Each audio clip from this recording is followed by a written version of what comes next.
So one of the most asked questions about Evoplus is what are the three different curves I can choose and when should I use one or another? This is a little bit complicated to explain, but I will try my best today to give you some hints that can be useful for you.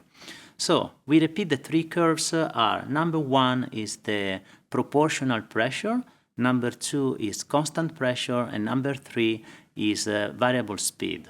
Okay, so proportional pressure is the most complicated to explain, so it's happy to start from here, because actually the path of this curve is completely the opposite compared to the traditional curve of a pump.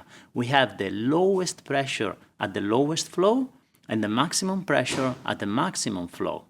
This is a little bit tricky. So what actually the pump is doing is that when you require low flow to the pump, it's also the moment that you are requiring less pressure, because probably you are modulating along your circuit. You just keep open one little part of your circuit, and for that little part you want a smaller flow, of course, but you don't want the highest pressure, because you might have a valve that can become noisy, it can become a pressure loss device. You don't want to charge on that valve too much pressure. Actually, you want a small flow and you want to reduce the pressure accordingly. So this curve, the proportional pressure, is designed for that type of application. Typical example of this application is the thermostatic valves applied on your radiators. The second curve is the constant pressure. Constant pressure means that the pump is varying the flow according to your demand, but the pressure is always maintained at the selected value. The selected value means that you can set it. You can set 4 meters, 5 meters, 6 meters, whatever it is, and then the flow will be variated accordingly to how many valves are you opening. So if you have a circuit with a lot of branches, a lot of users, a lot of exchanger, let's say 5 exchanger, and you are closing 4 of these exchanger and you only keep open 1, actually you are asking 20% of the total flow to the pump. That's fine, the pump can give it, but you still want the standard pressure, because that exchanger to work in a proper way and to have the rated heat exchange, it needs that pressure all the time. So the pump is maintaining that pressure, reducing the flow, is serving your system in a better way.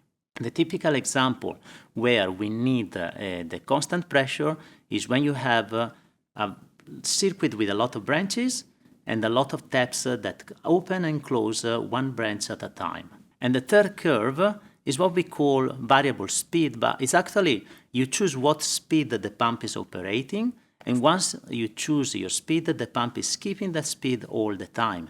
That means that actually the pump is working like a normal pump, fixed speed all the time at the value that you selected. The inverter in this moment is not actually changing anymore the speed. Once you find your working point, the pump is maintaining it all the time, but still having the inverter gives you some advantages. For example, if you realize that the speed that you set is too high for the installation, you can decrease it. So the variable frequency driver allows you to decrease the speed rate that you want, and then once you find the optimum speed, the optimum value that you desire for your application, the inverter will maintain it all the time.